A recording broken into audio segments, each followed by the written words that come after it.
Welcome to Cricket World TV Hotspot. I'm John Pennington in the UK.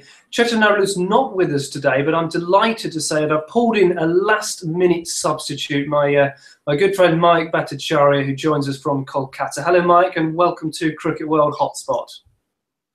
Hello, JP. Privileged to be a part of Cricket World Hotspot. Good evening to everyone, all the viewers back here in India and everywhere all around the world. Excited to be here. Good stuff. Well, let's crack on. And this is, of course, the first hotspot we've done since the start of the IPL. But if you want to get a bit of a flavour for the first sort of 5 or so days, I do recommend the podcast that myself and Chetan did. That's available on the IPL section. But Mayukh, interested to get your views because you've been to some games, some different games than Chetan has attended. Just give us a bit of a feel for how you found the first few days, first week or so now of this year's IPL. What's really stood out for you? If you look at it from the team's perspective, I think the Rajasthan Royals have stood out.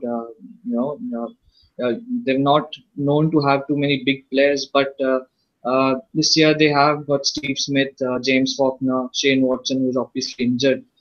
So they have really stood out as a team, and once again they've unearthed new Indian talent in Deepak Hooda. Was playing the Under-19 World Cup, and he's performed really well. He's come out all guns blazing. Apart from that, I'm slightly disappointed with the way the Mumbai Indians have performed. The batting order has really not been, up to the mark. They've left far too much to do for the likes of Kieron Pollard and Corey Anderson.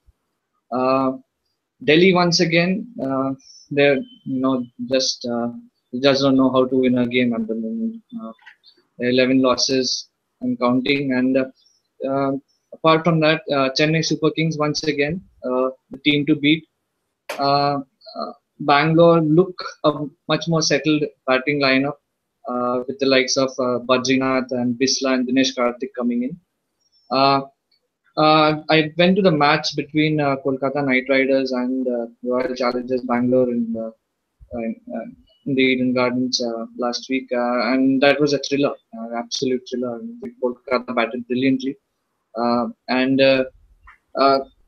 Gautam Gambhir's form has been completely different from what it was last time round. So that is a welcome sign for all Kolkata supporters in general.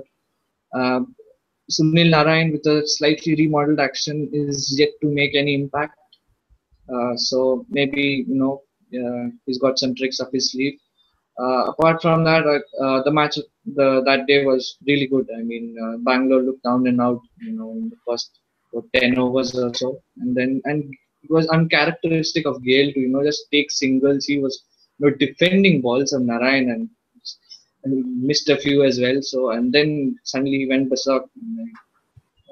He hit 6 or 7 sixes, and he was some 35 not out of 29 balls, and then he went on to score another 60 runs in no time.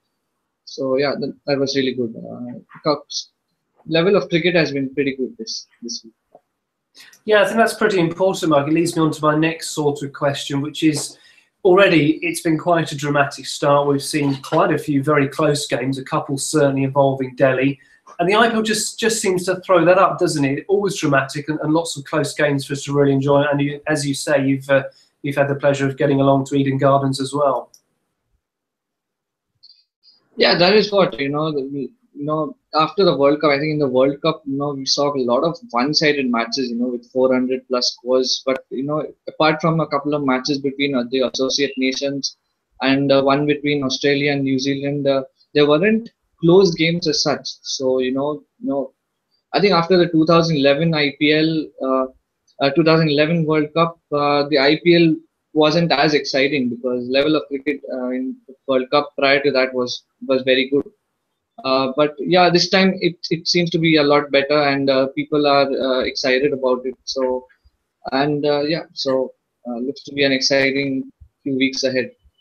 Good stuff. Well, let's focus on this week's games then, because as I say, I do recommend the podcast that me and Chetan produced on Sunday if you want to get a bit more detail on the first few games.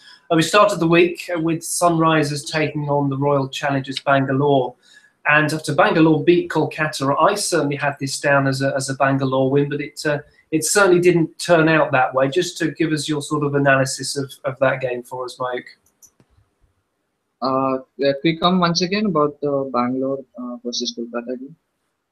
Yeah, I was just getting your views on the Sunrisers Bangalore game that we had a little bit earlier this week. If you can give us your view on that. Or the game that's played on Monday. Yeah, the Sunrisers, they came up against Brendan McCullum, in the first game. So, you expect that from Warner this season. He's an out-and-out aggressive player, and that was visible in the Sunrisers' approach in the second game. I think Bangalore got a bit complacent. They're still a bit dependent on Kohli, De Villiers, and Gale. Dinesh Karthik couldn't, he's been purchased for around 11 crores, I believe, and he didn't quite live up to his expectations. And once again, Kohli got bogged down in the middle overs. And once they lost Kohli, Gale, and De Villiers, I think De Villiers played a handy cameo once again, but he got out at a crucial stage. Had he stayed on, maybe they could have pushed the score to around 180. And Bangalore is a very small ground, so it's a high-scoring, chasing ground. So Muttiah Muralitharan, the bowling coach of SRH, he said during the innings that even 190 is chaseable. So that was, and David Warner came out all guns blazing. He was once again superb. He took control of the game in the first few overs. And what was good to watch was Shikhar Dhawan playing with a lot more maturity, and he looked really in control of his game after that. And KL Rahul, who scored a test century in his second test in Australia. It was good to see him play really well.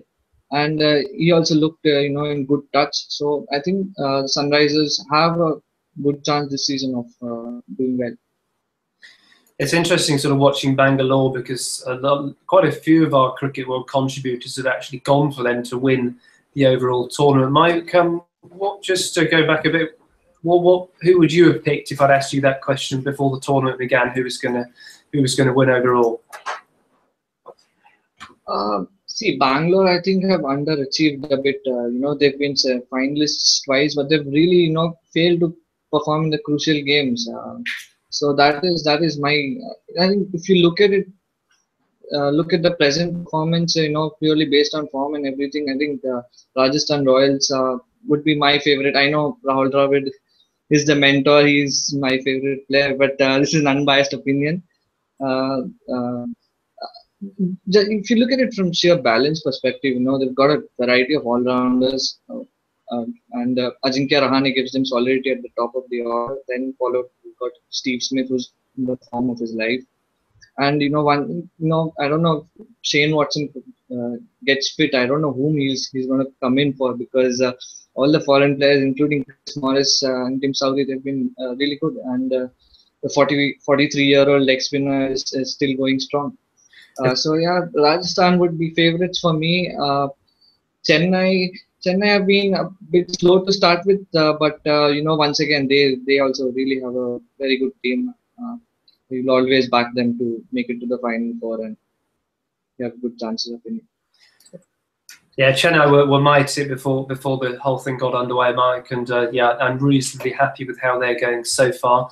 You talk about Rajasthan there, and that leads us nicely on to yesterday's game, where they beat a Mumbai side that we've already touched on, are misfiring quite badly. Everything going very well for Rajasthan. You talk about Shane Watson. It's a nice problem to have, I suppose, for them to have players like him ready and available to come in, but how do you fit him in? Because all the overseas players are playing so well. But just give us your take on their very impressive win over Mumbai, please.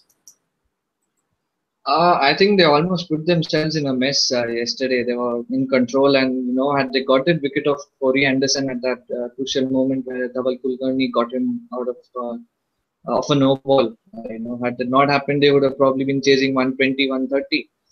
And last time around, it was Corey Anderson who smashed into all parts of the rounds. This time it was Kieron Pollard. But yeah, the thing with the Rajasthan Royals is that they have immense self-belief. That is a key factor. You speak to Deepak Huda, you speak to Steve Smith, you speak to an Ajinkya Rahane, and they all say that the self-belief which is instilled to us by Coach Paddy Upton and Rahul Dravid, that is, that is a key factor, I believe, to their success, and that is evident from all the players. Be it Tambe. I'm really disappointed with Sanju Samson. He's not really clicked in the first three games, and he didn't have quite a good domestic season. But I really hope he comes good in the coming few games, given the fact that MS Dhoni is now retired from Test cricket. So. Yeah, no, absolutely. So that's sort of brought us up to date, Mike. Where are we in the current game? Kings 11 Punjab were batting, looking like they were heading for a pretty big total. Have you got an update there? Yeah, I think they finished on 165 for 7. They got off to a pretty good start with I think Sehwag scored 47 or 41 balls, and Riddhiman Saha played well as well. But David Miller and Glenn Maxwell, the two gun players, are yet to perform. So yeah, they looked on course to get a big total, but once again Maxwell and Miller failed, so they probably ended up 15-20 short from where they should have been.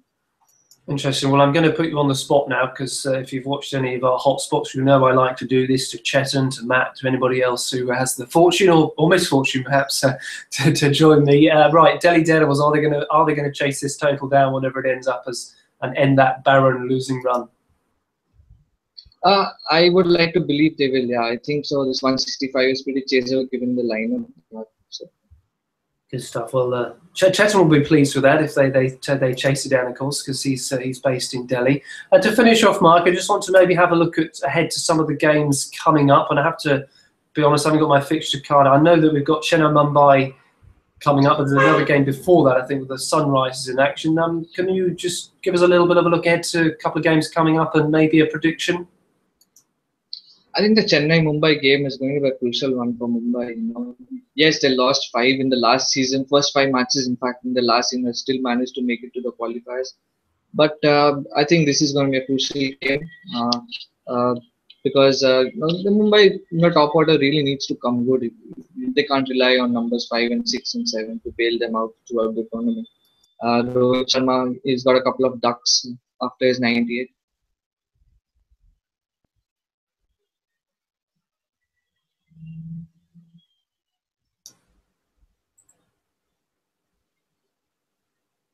Are you still there, Mayukh? Yeah, I'm there. Carry on. Sorry, I was.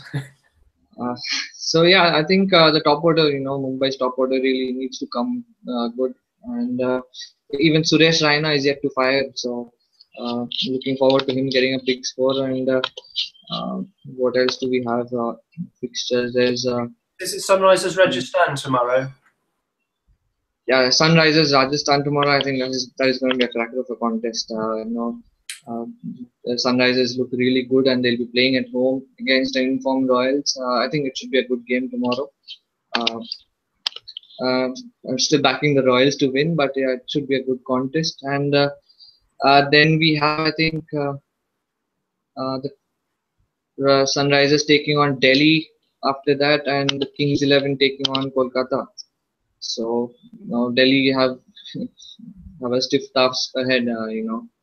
Taking on informed Sunrisers team. So I think Delhi and Mumbai have crucial games this week. So it's a crucial week for the two teams, to make themselves, get their wins and go up the order. Because pretty badly stuck at the bottom. Yeah, absolutely. It's so important for them to try and get a win on the board, because with some teams I know are playing 3 times this week, and all of a sudden you could find yourself a very long way behind and not really catching up. Mike, I'm just going to finish by asking you to maybe pick out one highlight of the IPL so far, whether it be a fantastic innings, a fantastic catch, maybe something you saw at the Eden Gardens, and then we'll wrap this one up. I think a fantastic catch would be the teamwork catch between Karun Nair and Tim Southee the other night. That was a fantastic. I mean, I've seen a lot of catches like that, but I've never seen something like that one before. Shortly after that, I did see a video of an English county T20 game. I guess a similar sort of catch was taken, but that was probably the turning point in that game as well. George Bailey could have taken Kings 11 home that night, but yeah, that stands out for me. Well, Mike, thank you very much for making what I consider to be an accomplished debut with us on Hotspot. Thank you for giving up your time at such short notice and helping us out. They're much appreciated. Thank you very much, JP. It was a pleasure to be here. I look forward to doing it again if Chetan's not here. Fantastic. Well, that's what we like to hear. Well, thank you, Mike. Thank you to everybody watching us here on Cricket World, and I do hope you can join us again soon. But from both of us, it's bye-bye for now.